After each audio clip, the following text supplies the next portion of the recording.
Bonjour à tous et bienvenue sur la chaîne. Aujourd'hui une vidéo consacrée à un petit couteau ancien de marque ignorée. Ce couteau présente une longueur totale d'environ 15 cm pour une lame principale mesurant environ 6 cm de long et présentant une épaisseur d'environ 2 mm. Notre première lame est en acier au carbone. Elle est de forme spearpoint avec des émoutures plates totales. À noter la présence de chanfrein en bout de lame au niveau du dos qui permet un affinement très important du profil de la lame. Sur l'une des faces, un petit onglier pour faciliter l'ouverture et un marquage au niveau du ricasso, le seul marquage pour ce couteau dont j'ignore la marque, la mention déposée, donc probablement une production française. Le couteau dispose d'une seconde lame de taille plus réduite, également en acier au carbone, avec encore un profil spearpoint, des émoutures plates totales, un petit onglier et aucun marquage sur cette lame. Au niveau du manche, nous sommes sur des plaquettes en corne, maintenues par des rivets en laiton, avec un petit insert très fin dont j'ignore la matière, peut-être du maillechort. Ces plaquettes sont encadrées par des mitres avant et arrière, probablement en maillechort également, maintenues par des axes en acier. Ces mitres sont à facettes, on le voit, et présentent des gorges le long des plaquettes. Un travail très soigné pour ce petit couteau. Les mitres à facettes rappellent le 19e siècle. Les ajutages sont très bons. Le travail est très soigné sur tout l'ensemble du couteau. Les patines du couteau à l'extérieur sont en acier, tandis que la patine centrale est en laiton.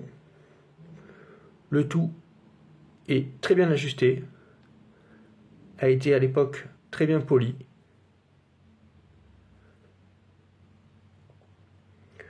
Au niveau mécanique, nous sommes sur d'écran plat, quelle que soit la lame. Les ressorts sont étonnamment vifs pour un couteau qui semble assez ancien.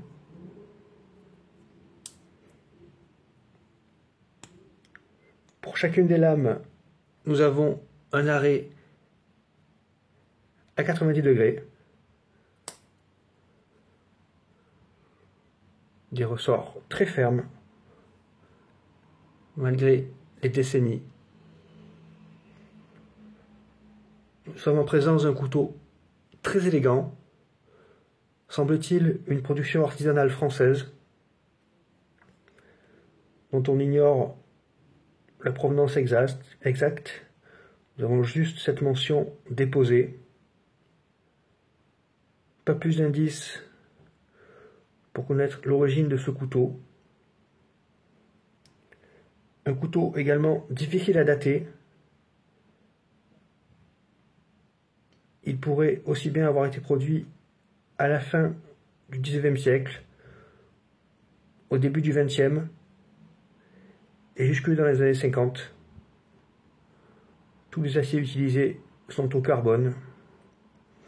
On a de la corne, du laiton, du maillot-short, des matières assez traditionnelles.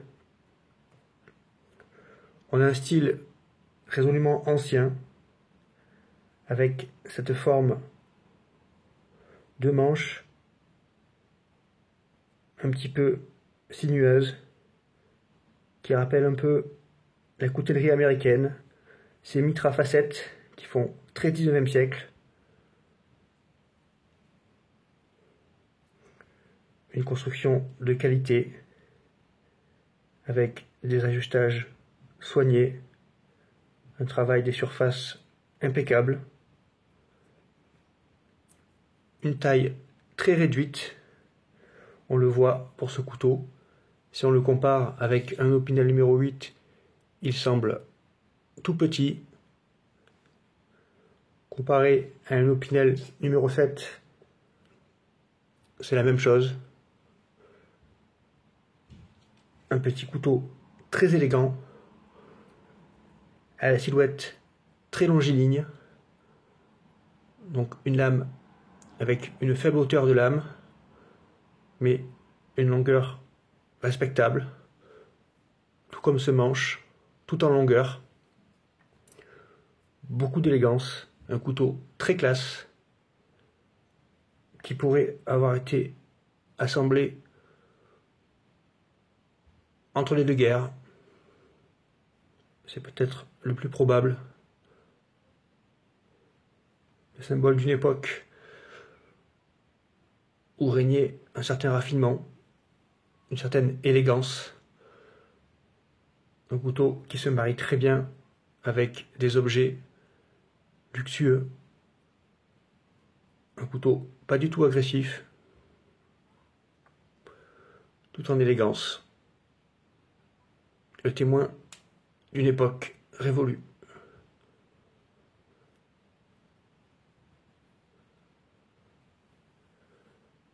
Voici la présentation de ce petit couteau ancien. Je vous remercie pour votre attention. À bientôt sur la chaîne.